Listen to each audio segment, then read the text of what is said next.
This novel is really well known for one particular element, and that is the sort of approach that the narrator has to the audience. It's a kind of a peculiarly direct series of statements throughout to the reader, or worse yet, to the reader's moms. Sometimes to a modern audience it seems awkward, annoying, odd. Not sure whether it would have seemed that way to contemporary audiences, but it certainly is um, a very dominant feature of the narrative. You can see it all over the place. I mean, for example, on page 59, if it's on your particular radar screen, she sort of offers a bit of a disclaimer to moms who might be reading this. Again, scooping it up from their daughters, saying, "Don't read this trash. I'm going to take it up to my room and burn it," when they actually read it themselves. "Now, my dear sober matron, if a sober matron should deign to turn over these pages before she trusts them to the eye of a darling daughter," yeah, right. "Let me entreat you not to put on a grave face and throw down the book in a passion and declare 'tis enough to turn the heads of half the girls in England. I do solemnly protest, my dear madam, I mean no more by what I have here advanced than to ridicule those romantic girls who foolishly imagine a red coat and silver epaulet constitute the fine gentleman. And should that should that fine gentleman make half a dozen fine speeches to them, they will imagine themselves so much in love as to fancy it a meritorious action to jump out of a 2 pair of stairs window, abandon their friends, and trust entirely to the honor of a man who perhaps hardly knows the meaning of the word, and if he does, will be too much the modern man of refinement to practice it in their favor. Gracious heavens, when I think of the miseries that must rend the heart of a doting parent when he sees the darling of his age, at first seduced from his protection and afterwards abandoned by the very wretch whose promises of love decoyed her from the paternal roof, when he sees his poor and wretched her bosom torn between remorse for her crime and love for her vile betrayer, when fancy paints, etc. It goes on and on and on and on. She's addressing the reader directly. She's addressing the parents directly. Why does she feel compelled to do this? I always ask when situations like this, and you can see it throughout the entire novel. Just one passage, there are many, you've seen them all. I always ask myself, with art, what did the artist have to gain by doing such and such a thing?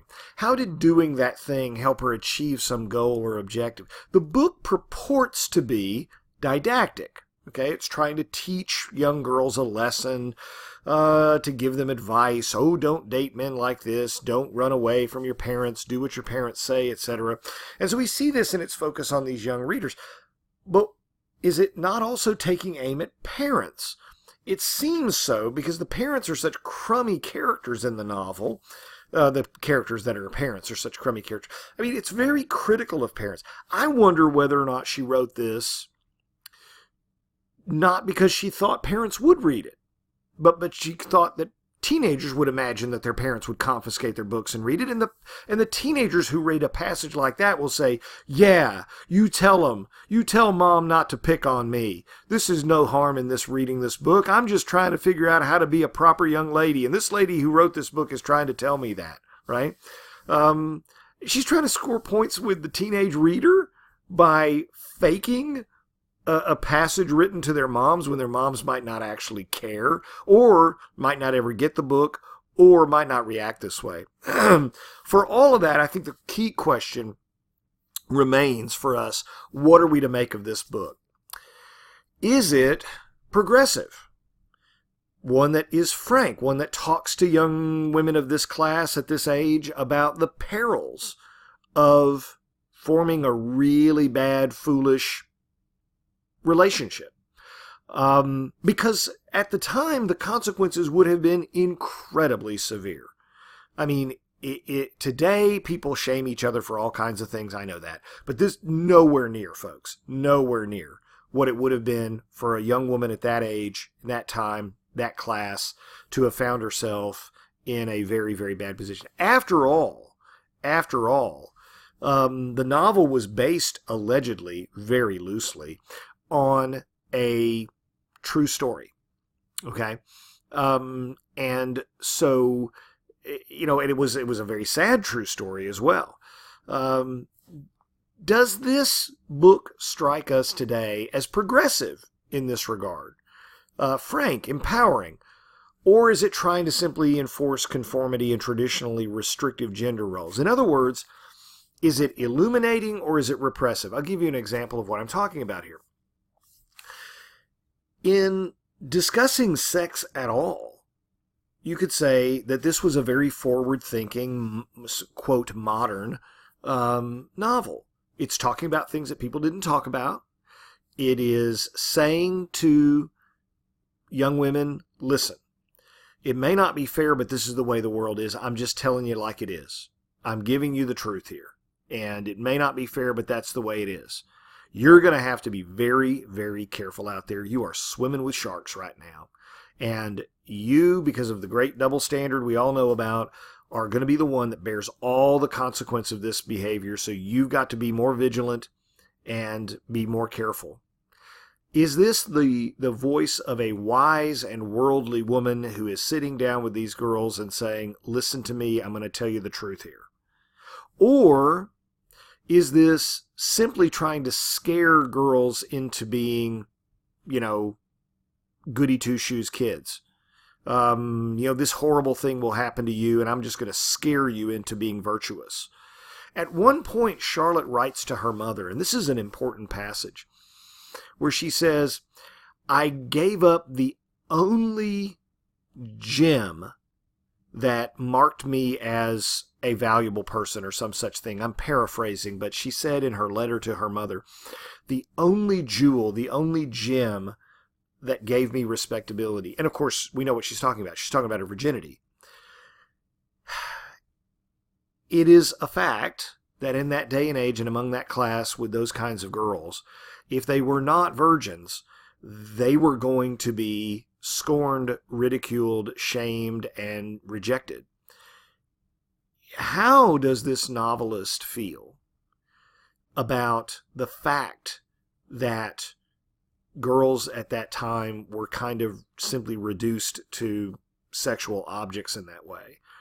I mean, it's a sad thing to say that the only thing of value that I have is my virginity when it comes to entering into a marriage. If I don't have that, my life is over with. It's a terribly sad thing to say. The question I want to know is, how does Rosen feel about that?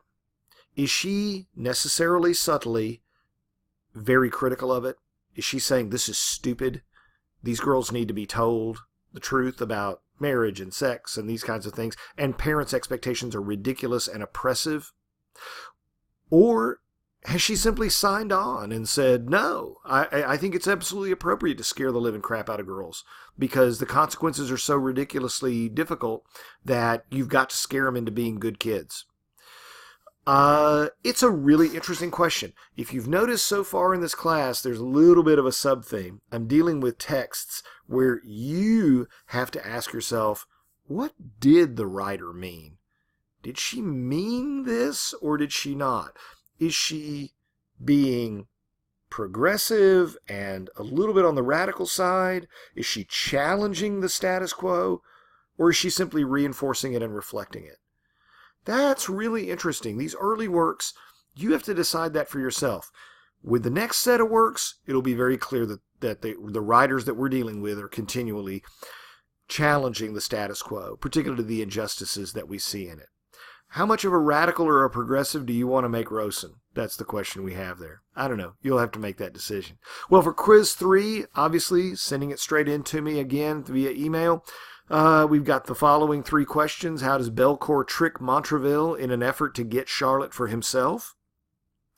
How did Charlotte's father, Mr. Temple, get Mr. Eldridge out of prison when he was a young man? What did he have to do? And 3, what's the name of Charlotte's daughter and whom is she named after? Okay? Because I got this posted a little late due to some technical difficulties, I'd like for you to be able to get it to me by, say, midday, noon Wednesday, if you would. And I'll post the next lecture as well on Wednesday. Thanks.